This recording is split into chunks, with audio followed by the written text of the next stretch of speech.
بسم الله الرحمن الرحيم قل إن كنتم تحبون الله فاتبعوني يحببكم الله ويغفر لكم ذنوبكم والله غفور رحيم قل أطيعوا الله والرسول فإن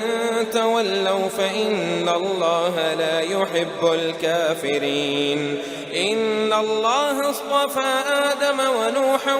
وآل إبراهيم وآل عمران على العالمين ذرية بعضها من بعض والله سميع عليم إذ قالت امرأة عمران رب إني نذرت لك ما في بطني محررا فتقبل مني إنك أنت السميع العليم فلما وضعتها قالت رب إني وضعتها أنثى والله أعلم بما وضعت وليس الذكر كالأنثى وإني سميتها مريم وإني أعيدها بك وذريتها من الشيطان الرجيم فتقبلها ربها بقبول حسن وأنبتها نباتا حسنا وكفلها زكريا كلما دخل عليها زكريا المحراب وجد عندها رزقا قال يا مريم أنى لك هذا قالت هو من عند الله إن الله يرزق من يشاء بغير حساب هنالك دعا زكريا ربه قال ربي هب لي من لدنك ذرية طيبة إنك سميع الدعاء فنادته الملائكة وهو قائم يصلي في المحراب أن الله يبشرك بيحيى مصدقا بكلمة من الله وسيدا وحصورا ونبيا من الصالحين قال رب أنى يكون لي غلام وقد بلغني الكبر وامرأتي عاقر قال كذلك الله يفعل ما يشاء قال رب اجعل لي آية قال آيتك ألا تكلم الناس 3 أيام إلا رمزا واذكر ربك كثيرا وسبح بالعشي والإبكار أعوذ بالله من الشيطان الرجيم بسم الله الرحمن الرحيم رب اشرح لي صدري ويسر لي أمري واحلل عقدة من لساني يفقهوا قولي